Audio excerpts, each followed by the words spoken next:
Capítulo 26. La palabra y después. No sé, no sé, ni entiendo cuál era la palabra. En el momento en que la pronuncié, pareció salir liberada de mí con cierta fuerza y se me borró de la memoria. Luego pasó una cosa que no puedo explicar. El viejo altar en el fondo de la sala de latón salió volando, saltó por los aires y se dobló al hacerlo. Se hizo pedazos de un modo explosivo, como si le hubieran golpeado algún peso inmenso, que lo hubiera roto y hubiera lanzado sus fragmentos de metal retorcido en todas las direcciones, y como si se hubiera detonado una granada colocada en su interior.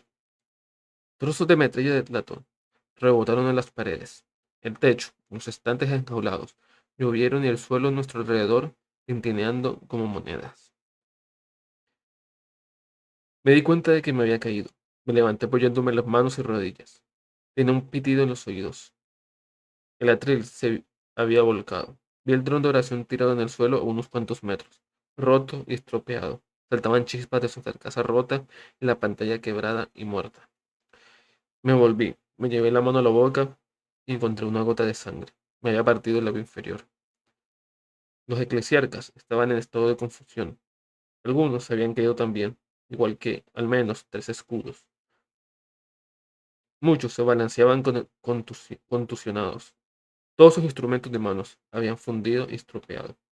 Ahora me lo explicas, le dije a Jody.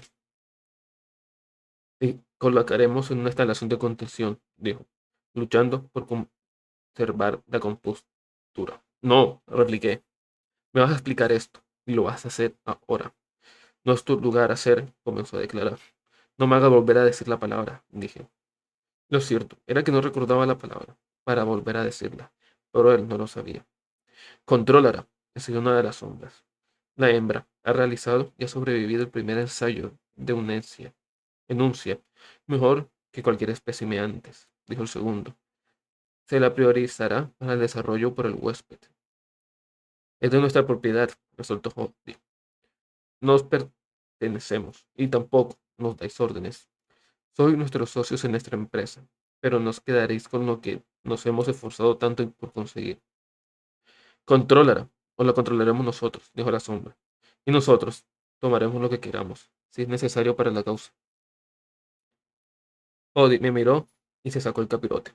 Tenía la cara sonrojada y el pelo pegado por el sudor. Por el amor del trono, coopera conmigo, dijo. O se te llevarán, y eso no lo quieres. De repente, el pontífice Zurba lanzó un chillido. Lo miramos y vimos que estaba dejado en su trono, afectado por temblores. Le había dado algún ataque. Miraba hacia el techo y había tirado la cabeza tan hacia atrás en el respaldo que la mitra de oro se le había descolocado, a pesar de los cables que la sujetaban en el sitio. El pontífice parecía estar sangrando por la boca. ¿Qué es eso?, preguntó Joti. Quizás un efecto tardío de la frase, sugirió uno de los eclesiarcas. ¿Un eco de la anunciación? Que mata a los medicales, ladró Joti. Traed un doctor de psíquicos, aquí al instante, y asegurad la sala. El pobre pontífice siguió gimiendo, sacudiéndose y sangrando. Un destacamento de guardianes de la iglesia entró apresuradamente desde la antesala. Llevaban los hábitos y las máscaras pintadas con las caras de los santos que mantenían el recinto de la basílica, pero su hábito era azul, y lo cubrió con una camisa de ceramita segmentada y una armadura de latón. Los guardianes portaban palos de marcha y cutros colgados de la cadera en vainas de cobre. Pensé, ¿desde cuándo los sirvientes de la clase van armados? Vigiladla, les dijo Jody señalándome. Un trío de doctores medicados, con albas rojas, también habían entrado corriendo para entender al pontífice. Una de las sombras, tras las puertas de rejilla, insistió en que Jody le explicara la situación. La voz era como un yunque arañando la piedra. Jody se volvió y miró mal a las sombras. Retiraos, ordenó. Retiraos ahora mismo.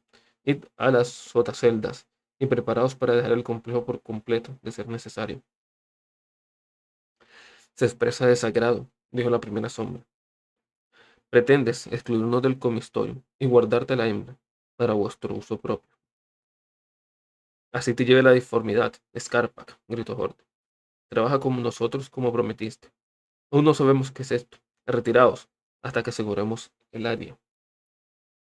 Las enormes sombras se proyectaron por un momento contra las pantallas encendidas por detrás y luego desaparecieron en la que fuera la cámara que se encontraba detrás de la partición de madera. El Pontífice no estaba mejor. La sangre le babeaba entre los dientes. Esta en cantidad considerable. Entonces, fue cuando vi la llave.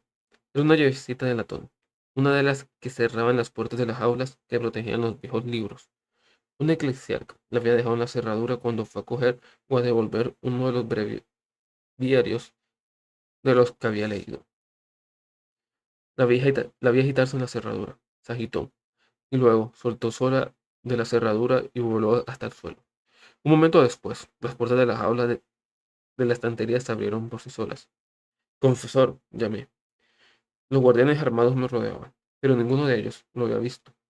Todos estaban demasiado nerviosos por los gritos y la conmoción de los eclesiarcas y los doctores reunidos alrededor del enfermo pontífice. Noté que el suelo temblaba ligeramente. Confesor, llamé de nuevo. Joder. Se volvió a mirarme enfadado y preocupado. ¿Qué? Respondió en seco. Mira, le contesté.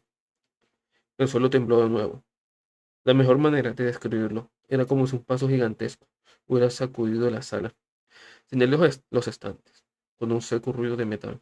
Varios de los cierres de las puertas fallaron, y las puertas de jaula se soltaron bajo su propio peso. Oh, santa luz, murmuró Jody, con los ojos como platos. Uno a uno, los eclesiarcas iban dejando de parlotear y se volvían para ver lo que estaba ocurriendo. La sala fue quedando en silencio, hasta que solo se oyó el sonido de los gemidos del pontífice. El suelo tembló por tercera vez. Se rompió otro cierre como el sonido de una pistola. Dos libros cayeron de un alto estante y golpearon el suelo de latón. De repente, nuestra respiración parecía humo en la nariz y los labios. La temperatura en la habitación había caído en picado. Comenzaba a formarse escarcha sobre la superficie del metal.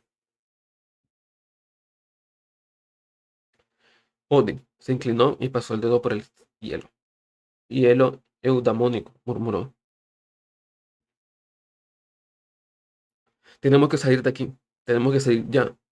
Se puso de pie. Guardianes, llevados al búnker anecoico más cercano, dijo. Doctores, hagamos que transporte a su santidad A. No pudo llegar más lejos.